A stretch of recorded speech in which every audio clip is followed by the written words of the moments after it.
just graduated from EHL and I was hoping to find a perfect hotel to buy because my daddy promised me this is gonna be my 24th birthday gift. So I think you guys would be perfect to find me a nice hotel, like fancy one where I can invite all my friends and A stuff. nice hotel. Maybe the Dorchester collection, they have a few really good hotels. I hear great things about them. Yeah. Would you Depends like? on the location. Yeah, LA maybe or. No.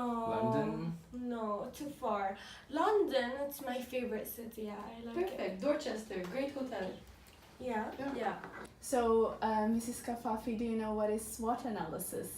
I'm afraid I didn't pay attention, and my marketing class was like ages ago. Oh, it's fine. I will refresh it for you. So, SWOT stands for strength, weaknesses, opportunities, and threats. So, I'm going to mention the strength and the weaknesses. So, it is really famous, the collection itself, from its personalized service.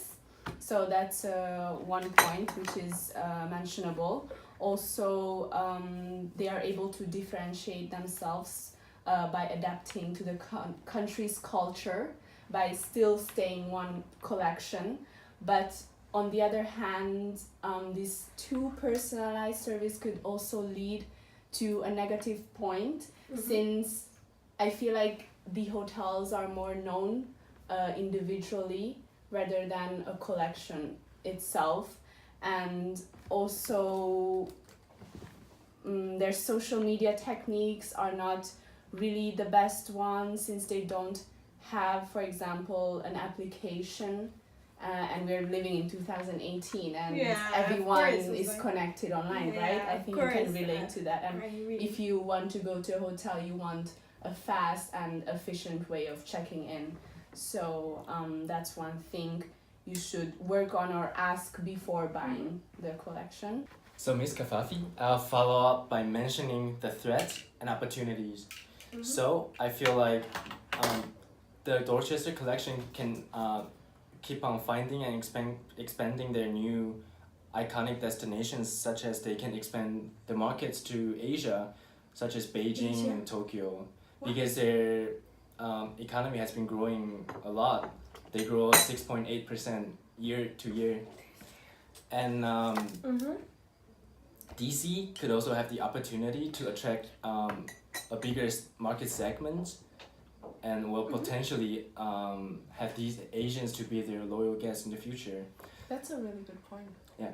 Regarding threats, as Airbnb has been rising so fast, and also there is more and more renowned luxury hotel brands which are at the lower prices. Alright, so for my part I'm gonna talk about marketing strategy. So there is a difference between customer-centered strategy and a product-centered strategy. It's called the 4 P's and the 4 C's, with the P's standing for the product and the C for the consumer. So if we compare them, the difference between product and consumer wants and needs. So you have the product, which is like excellent rooms. You know it already. I guess you know what is 5-star hotels. Yeah, of course. But actually, Dorchester adds something else, which means they add like a very nice welcome and added values with a nice service quality. The difference between the price and the cost to satisfy, of course the price is high, the average is 800, yeah, it's 840. Okay. So some people might say, is it really worth it? But actually the reviews on TripAdvisor are like amazing, because DC, instead of focusing on the price, they created a cost to satisfy, which means with the price not only comes like an amazing room and delicious food, you have an incredible welcome and service during your stay. Then you have the place against the convenience to buy. So of course the place is amazing. I mean, Mayfair, Champs-Élysées. But not only this, it's very convenient to book and to reach, because you can book it on like Booking. So it's not upper class, but it's fine.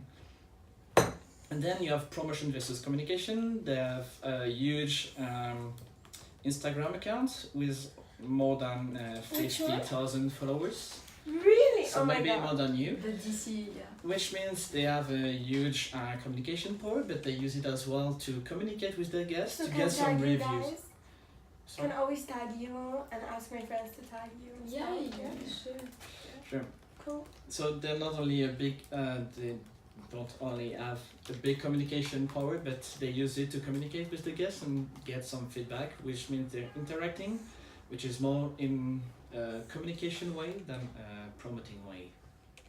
Yeah. Very nice. Yeah. And yeah, I agree with everyone. I think the Dorchester could be a great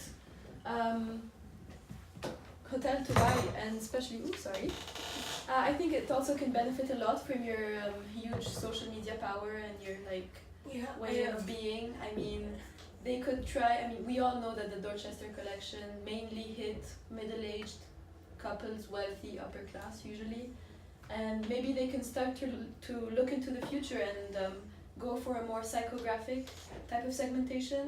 Psychographic, it means just like based on lifestyle or personalities. Mhm. Maybe just target more the models or Instagram influencers and all of that. And I think you could help with that because you embody perfectly this younger generation. And Thanks. yeah, Flattered. I say go for it. Thank you very much, guys. You were very helpful. I'm just gonna call my dad. Thanks.